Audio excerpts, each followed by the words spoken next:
Oh man, I was born in Blanco, Texas in 1954 in the courthouse because in Blanco, Texas, the courthouse was in front and the hospital was in back. And we got a website called Courthouse Babies. It's quite the conversation piece. Mom just didn't make it all the way back there. And most people ask, what'd your mama do? No, it wasn't like that. Great-granddad, my granddad, and my dad broke mules for the highway department when they made roads for mule teams in Fresno's. And my granddad, when he died, was 72 years old and had 40 head of horses.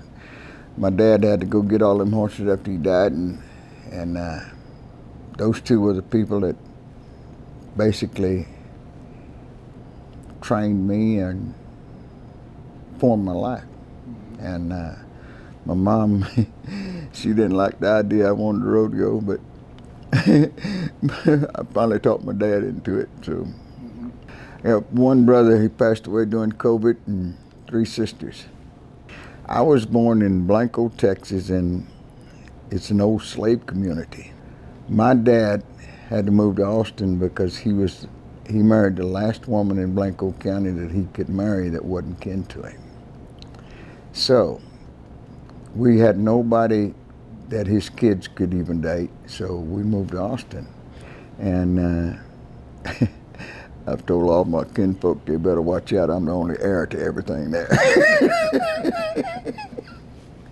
Played football for Crockett High School. Well, I started out at Anderson High School, and then I went to Crockett High School, and was an outside linebacker. I'd love to hit people, but I was a wide receiver, but we were kind of a running team, so I didn't get a lot of balls thrown to me, but my coach called me Iron Hands anyway.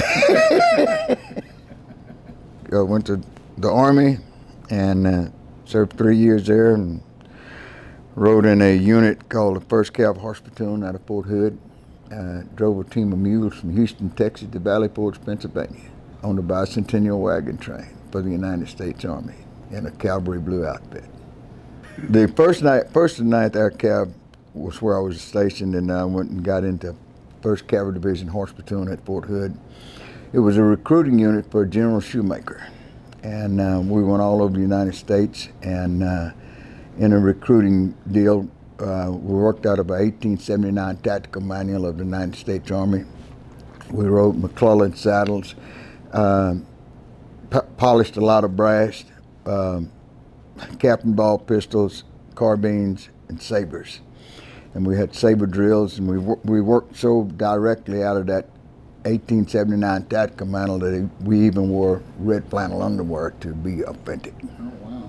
And my dad and I broke the mules that we had there. They sent me, TDY, to my house to break them mules with my dad to drive.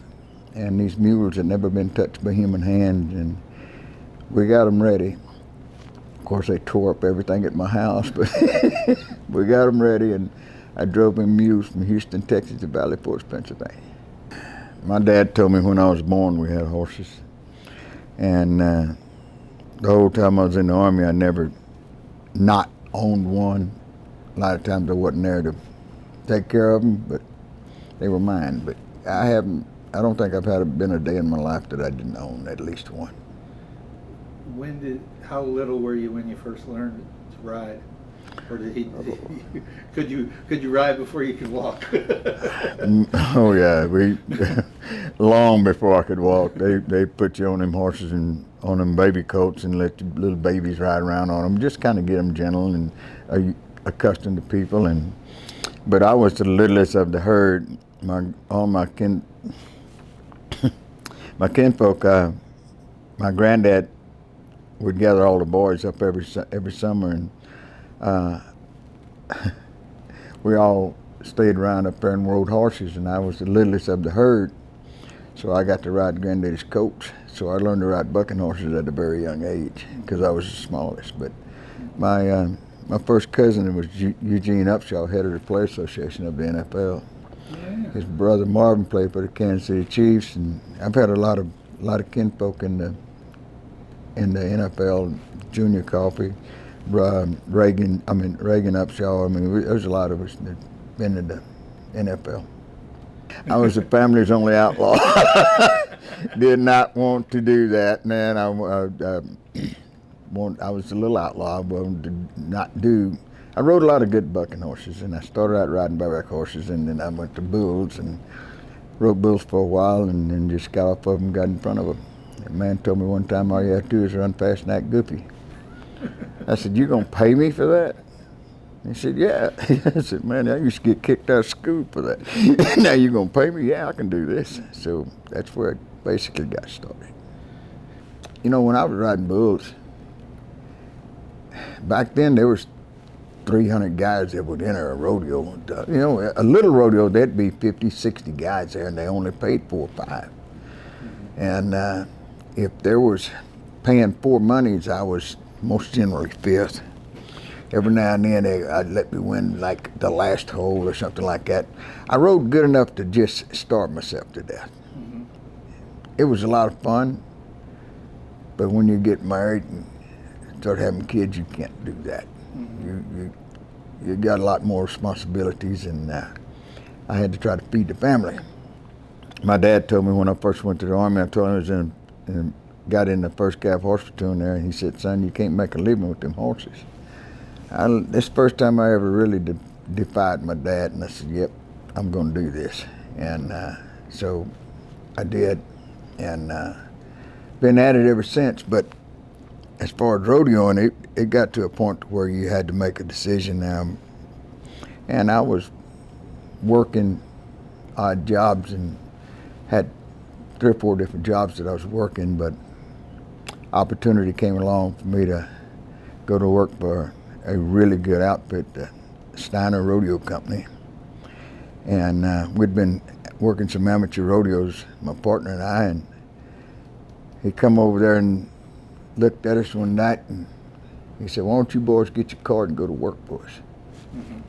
Well, I picked my jaw up off the ground and said, you bet, we can do that. And this whole journey of fighting bulls, being a rodeo clown, came from one day when my daughter said she wanted a tricycle, and I didn't have the money to buy it.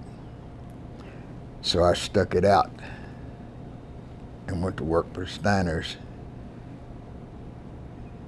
because she wanted a tricycle, and I was determined that I was going to make enough money to do that.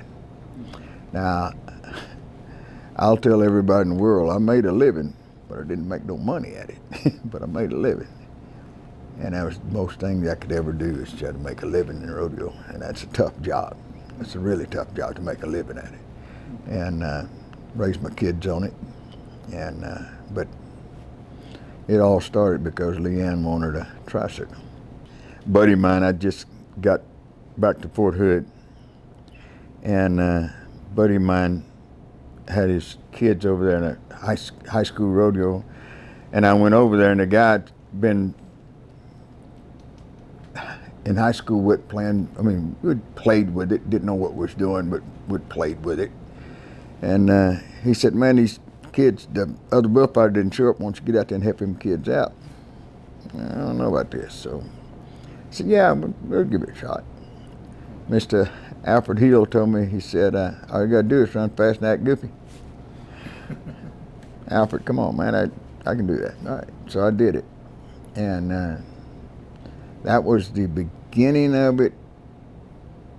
But I thought I'd do this for a couple of years and go ahead and try to make a living somewhere and get a good occupation and try to feed my family. But I got addicted to that adrenaline rush that you have when you step out in front of 1,800 pounds of massive beast with baseball bats stuck out of each side of his hair and the fear of God in his eye wanting to annihilate you off the face of this earth, and you got to wait to make the right move. That's an adrenaline rush that's matched by nobody. Nothing. It was a lot of fun, but never thought I'd be in this herd. when we first started, it was your self-preservation was telling you. I knew where I wanted a bullfighter to be or rodeo clown to be. Back then we called them rodeo clowns. I knew where I wanted them to be when I rode bulls.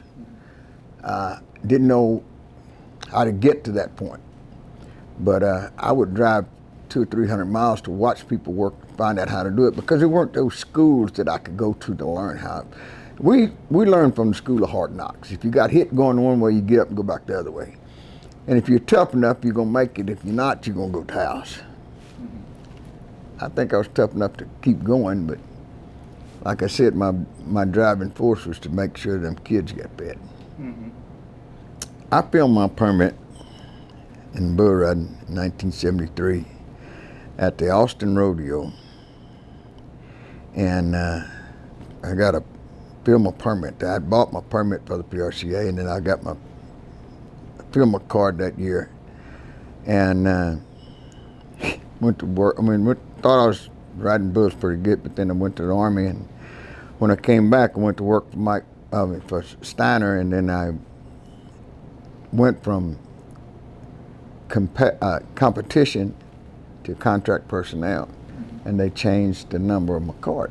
So my card number as a contract personnel started in 1977, but I had filmed my permit in 1973.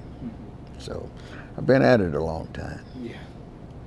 Mike was the guy that was at the Georgetown Rodeo when my buddy showed up, but Mike and I and about 3 other guys used to play out there at Cecil A. Hill's Arena on Wednesday night when he bucked bulls, and every kid and every country kid around would come out there and try to ride bulls or learn how to ride bareback horses, and it was a lot of fun, but it was an experience for us. We got a lot of experience of learning how to be where we needed to be, but there weren't any really bad bulls at those Wednesday night deals, but when we got hired to go to the rodeos, they brought the big boys.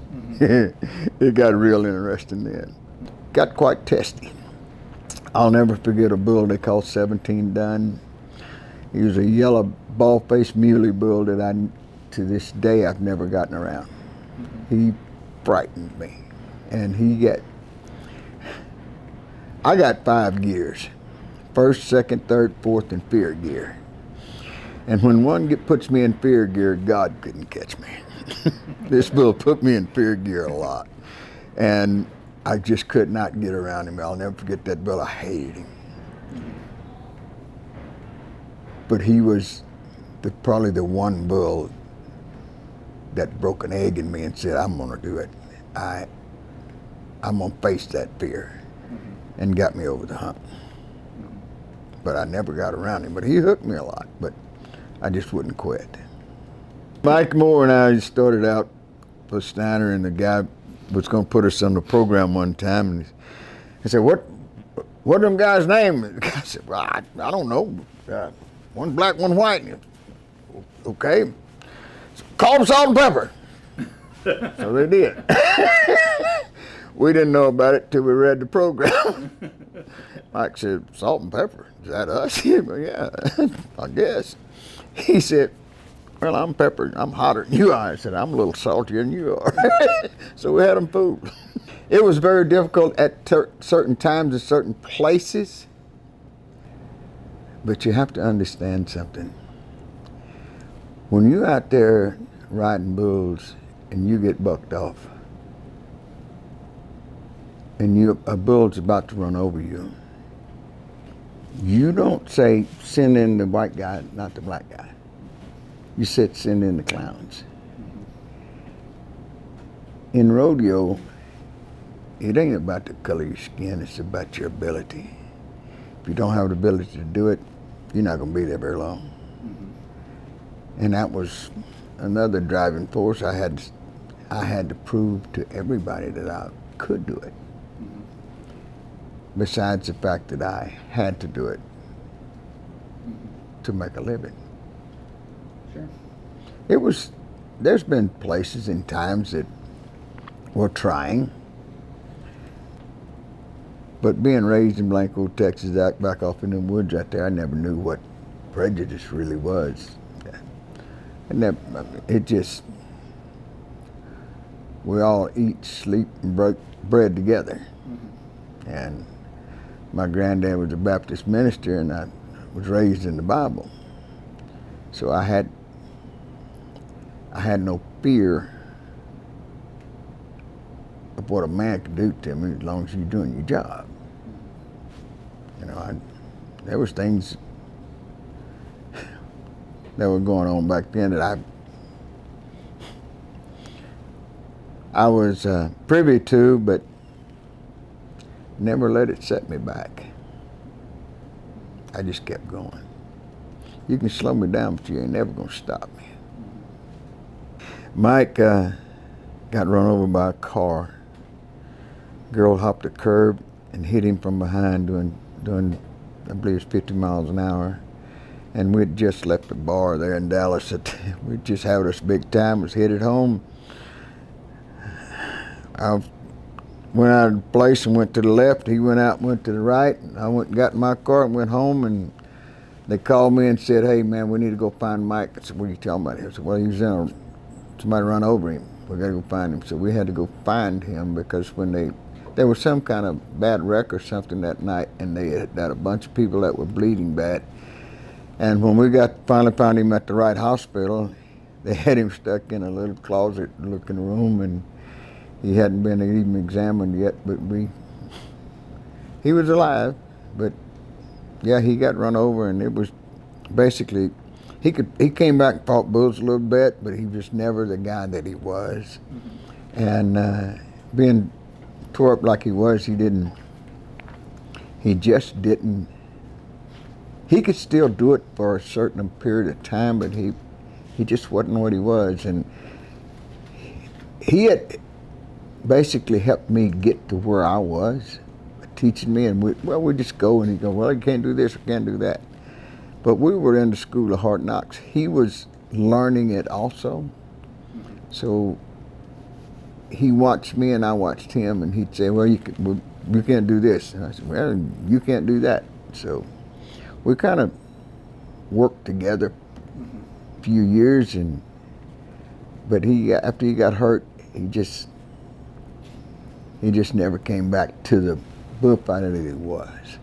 But he went to the finals, yes. And before that wreck, he was a lot better bullfighter than I was, because he had a lot more training than I did before I got there to do it. So I never had another partner. Yeah. And I would never do that again, but I've worked with all the great bullfighters in the PRCA, and Rick Chapman was one of them that I worked with the longest, because I worked for Mike Serby, and Mike Serby hired me, Rick, and Tom to work his rodeos for years. But I've worked with Jimmy Anderson, Rob Smets. I've worked with all the great guys, Miles Hare. There's probably not many people, and I actually fought bulls at the National Finals Rodeo with Whitpath.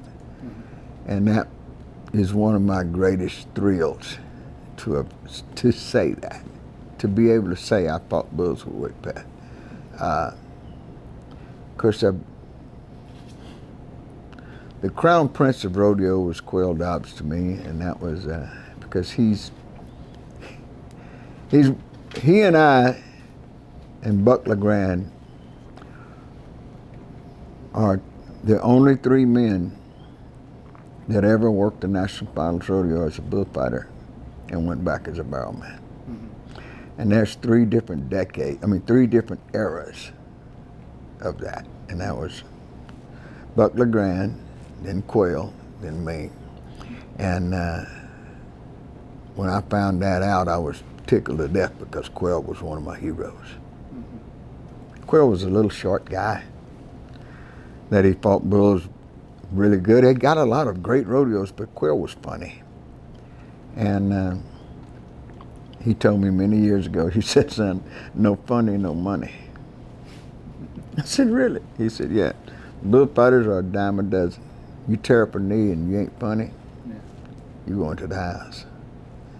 So I had to put comedy in my bullfighting, and I hid a lot of my inability to do things with comedy. I couldn't get around a certain bull, but if I couldn't, I'd ham it up to make the people laugh, and that's what I got to seeing. Wow, that's great. But the one thing that I saw done that totally vindicated everything that I ever did as far as funny, it was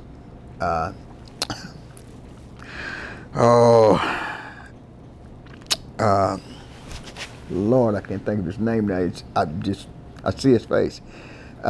He worked Houston for many, many years, and he was at Denver one year, and he had a tube, and Steve Mowry was working at Rodeo with me, and I can see his face. I can't call his name right there. That's called old age, really. Yeah, I'm getting old. But he did something there.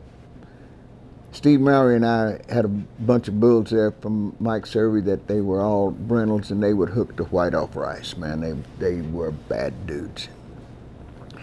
And Steve Mowry, out of 17 performances, Steve Mowry was upside down and hanging underneath one of them for 15 of them. And I had to go get him out of it. And Steve Mowry was a daredevil son gun, and he got caught quite a few times, but we were out there thrilling the crowd and everything, and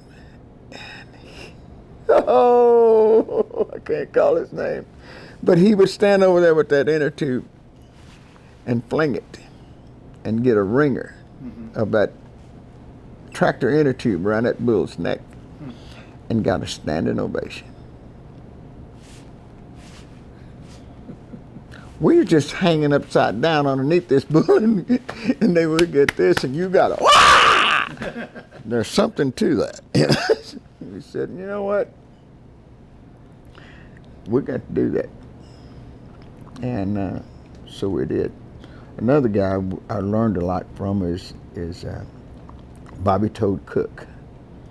And he walked in the arena one year at Denver. Me and Chapman had everybody behind the bucking chutes laughing and tickled. They were good, but we were entertaining them bull riders. He walked in there and says, boy, y'all playing to the wrong people. And walked off. I went, what? He said, let me tell you something. Them bull riders only boat you into one rodeo.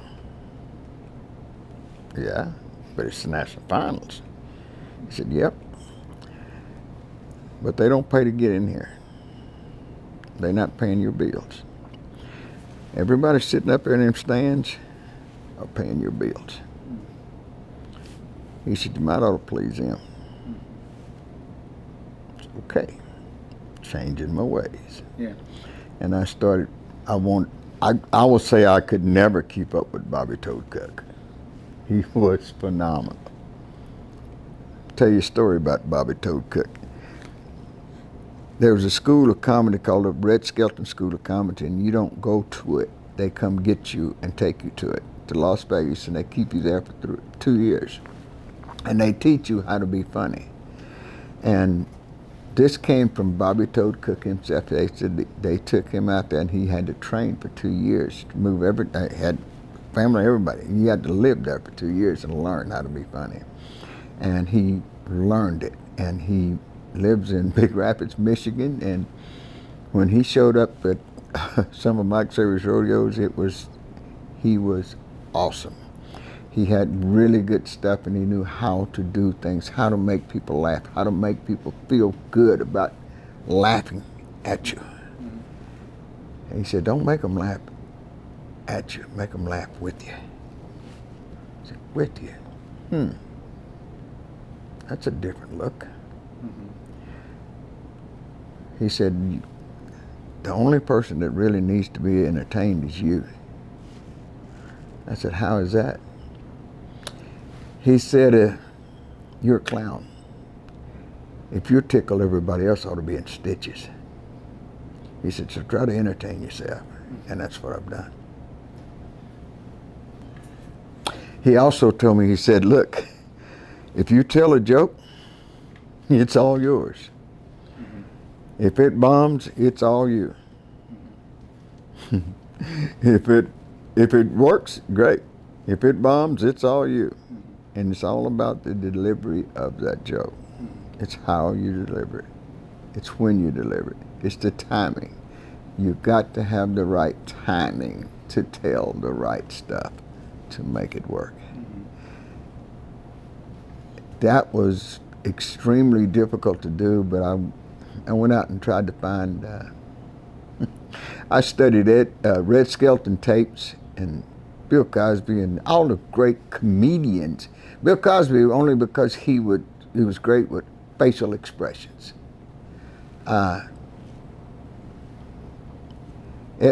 Red Skelton because he was the king of comedy. Comedy is not jokes. Comedy is physical. Comedians tell jokes. Comedy, when you work in comedy, it's physical. Red Skelton did the moonwalk long before Michael Jackson ever thought about it. He did it on television for many years, but I studied how he did it and why he did it and learned how to do it. And then I challenged myself to see if I could get it done.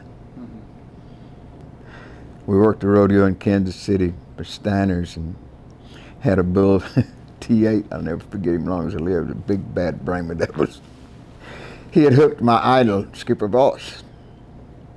And when he hooked him, I didn't figure I had a shot. If he hooked my idol, he's gonna kill me. Yeah, but I fought that bull out of sheer fear and got around him like patting for a dance, and I was just, like I said, I was in fear gear, and God couldn't catch me. We got done with that, and I got a standing ovation of 17,000 people there, and I got a standing ovation, and that was the first time I ever got one, and it was the humblingest feeling I ever had, because there's 17,500 people clapping for you. You. Not everybody can say that. Absolutely. Butch Kirby now used to put on bullfighting schools. He put on bull riding schools, and I put on bullfighting schools in conjunction with the bull riding schools, and teach them how to be where they needed to be, when they need to be there. Teach them the basics of fighting bulls. If you do the basics of fighting bulls, it'll keep you alive. The finesse stuff would come with age and training and time. And that finesse stuff is what I wouldn't show them until they were ready for it. And then, yeah, we'd do it. But 3 world champions have been to my school. Well, 2 of them been to my school. One of them I just kind of took under my wing and taught. And one of them was Greg Rumor. He got killed in a wreck. And the other one was Lloyd Ketchum. And he wound up winning the world. And Super Bullfighter fought the finals a few times. And the other one was Lance Britton. Had more athletic ability and talent I've ever seen in my life. Just a knack for doing what he did. And I would have to say he was probably the best bullfighter that I ever had any kind of opportunity to help. I'm gonna never say I trained him, I helped him. But you can't train something that don't have the ability to do it. I mean, you can't make a Clydesdale a racehorse. There's 2 aspects to what rodeo clowning and bullfighting is. They've got to have a certain personality, but then they've got to have the eye of the tiger and control of both. That's a very difficult task. I didn't have it to begin. I've learned it over the years. But to see somebody in a wreck and run to get in it, that's ludicrousy. But it's what we do. The only people that really know what we do and how we do it as bullfighters are cops, firemen, and soldiers. Because they all go into the fire, not away from it. And when you can do that with expertise, it's great. I am the last of the Mohicans that was a bullfighter and comedy. That's nowadays, that's just not, you don't mix them two. But it's evolved over the years to where these guys nowadays, I couldn't hold a candle to them because they study it and they work at it and they finessed everything from the word go. And these guys nowadays are unbelievable athletes when it comes to fighting bulls. Back then, it was, when rodeo first got started, it was the guy that got hurt riding bulls would get out there and get the bull's attention, get the bull away from the cowboy. You know, just kind of, because he couldn't ride no more, or at that time, and he'd get him away from him. That's how it all got started. And then we would, he had to go tell jokes or entertain the crowd and stuff. And I got the rodeo at Denver, and Chuck Sylvester told me, he said, look, you didn't get this rodeo because you're the best bullfighter. You got it because you're the best entertainer. He said, I like putting butts in seats, and you do that. So that's what I do. First time I ever went to the NFR, I was scared to death. I drove into Oklahoma City and did not know where it was even held. And I had to stop at a service station back then when they really had service stations and get a guy to tell me how to get to the Marriott. I'm going, wow, man, I drove down there. This is a real deal, you know. And I got to work with Wick Path. Legendary Wick Path, and I'm going to be in the same arena with him. Oh, my God. It was frightening until Wick Path put it in perspective for me. I'll praise him till I die for this statement. He said, you know what NFR stands for? I said, what? He says, another frickin' rodeo. And I just looked at him and went, no. He said, yeah. He said, there ain't nothing happening here in this rodeo that you ain't done before. There ain't no bull you ain't seen before. They just put you in the biggest crowd. Now go do your job. Boy, I took a lot of the shine off of it and put it on me, and I got to shine. So that was the thing that changed my perspective on the National Finals Rodeo. Man, it's unreal to be there. But you better be able to do your job when you get there. When you go as a bullfighter, you got a lot of lives on the line with the best bulls in the world, and you cannot be out of position to take that bull away from the cowboy. Which means if you're out there too far and that bull sees you and he quits bucking and wants to chase you, you just cost that cowboy around. You have to be in the right place at the right time and be there when you need to be there at the right time. That's a very difficult task, but the guys that go there, they're voted in there by the bull riders, and when you get to that point, they're telling you that you're the best in the business at that time. And there's been a lot of guys go there, but there's been some guys since I've been there that have went there numerous times because they're that good. Joe Bumgarner was probably one of the greatest bullfighters I've ever seen in my life that never was bragocious.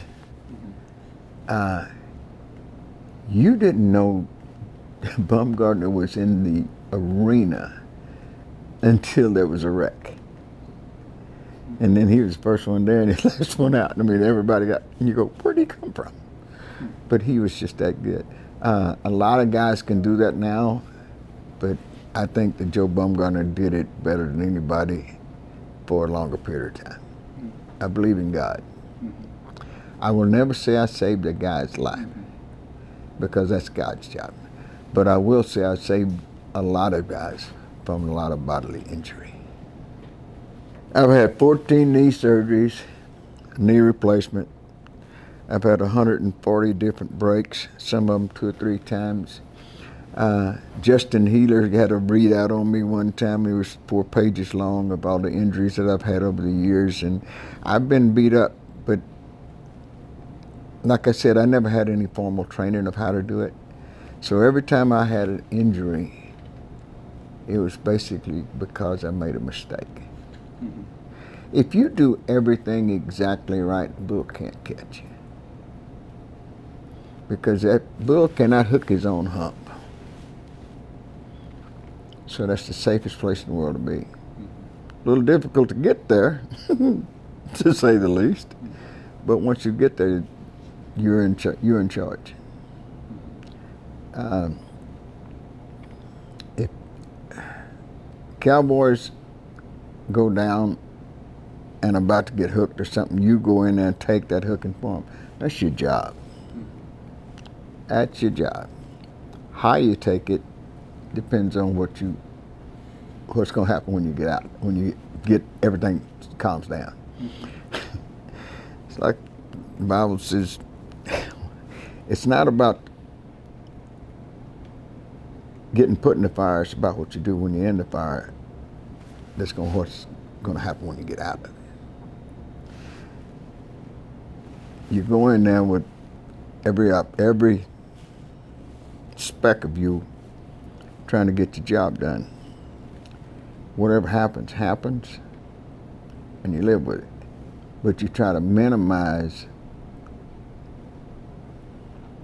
the injury to yourself and the bull rider because you have got to face the next one. One of the bullfighters told me many years ago, he said that if you get hurt on the first one, you ain't gonna be there for the last one. He said, be careful when you go in there and make sure you got a way out of there. That was a little difficult to do over the years. Wow, Matilda, my dad wanted a 20 mule team of little bitty mules one time, and he brought 20 little Shetland mares and 1 little stud jack. And we bred all of them little Shetlands. And she was one of the first ones born. And I went to catch her one day, and I said, I'm gonna get me one of them mules and start training. I got her. I get up there, and that mule took me to the river and jumped in it. And I roped her just as she went in the river and got her turned around, pulling her out of there, that river, and the guy over across the river over there in the little John boat, he went, come across the other side of the river and looked at me and says, nice catch. What you use for bait? I got a mule out there flopping around. What are you talking about? I said, but that's the story I'm going to tell on that mule. So I'm in a place that I want people to know her name. Because she made a lot of my career. Matter of fact, she got a contract to Denver one year and I didn't. I'll never forgive Chuck Sylvester for that. She got a contract there and I didn't. But that mule she'd lay down, roll over, sit up, take a hat off her, take a blanket off her back, take a bandana off her leg. She'd do lots of stuff, and she was a broke son gun. But I was the only person that she'd ever worked for. My dad and I started that mule. He looked at me and said, you don't want to do that. So we finally got her broke and trained, but it took me 6 months of her being tied next to my arena fence for 6 months trying to get her broke enough to start doing things with. And First time I ever walked in the arena, I sit around backwards on it, and I make her legs punch out like that, and I did that. She kicked me right there and knocked me out. The announcer said, tried to go on with the act, because he thought that was part of it, and I was knocked out, laying on the side of it. But she wouldn't get up. So finally he said, boys, y'all might need to go out there and check on him. They go out there and get me up, and they get me over there to the ambulance, and they putting smelling sauce on my nose, and one of the stock contractors runs over there and says, hey, get him up, we can't get that mule out of there.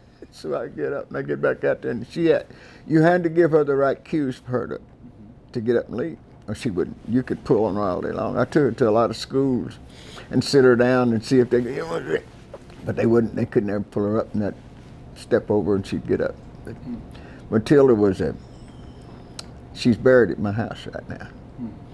And she lived to be 40 years old, over 40 years old. Yeah, she's real old. But she had a really good life. The good Lord gave me the ability to do what I do.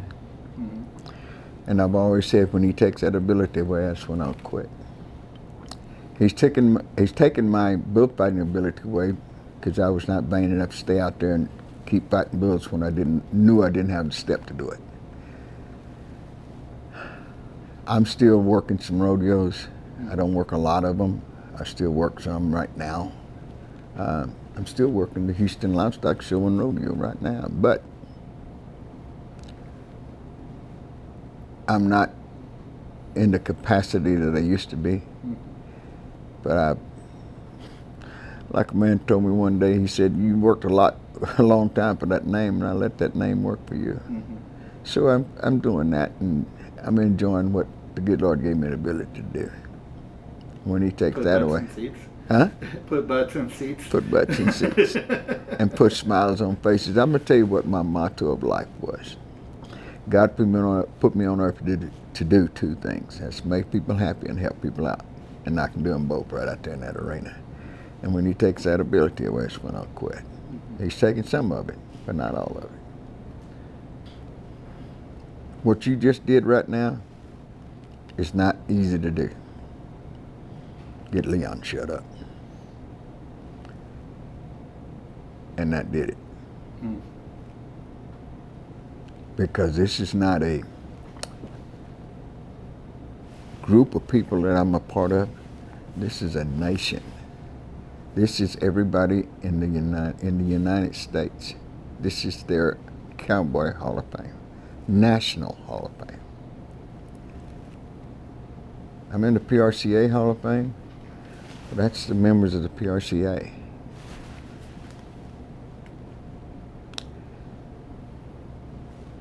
This one is a whole different step.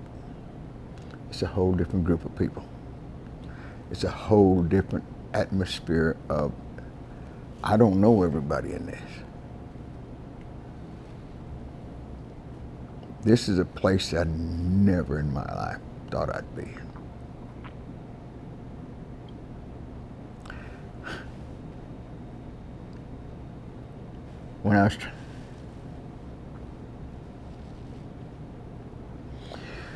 When I was trying to get my daughter that tricycle, I never thought I'd be sitting right here.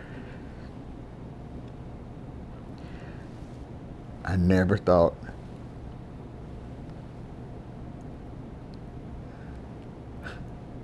that tricycle would put me in here.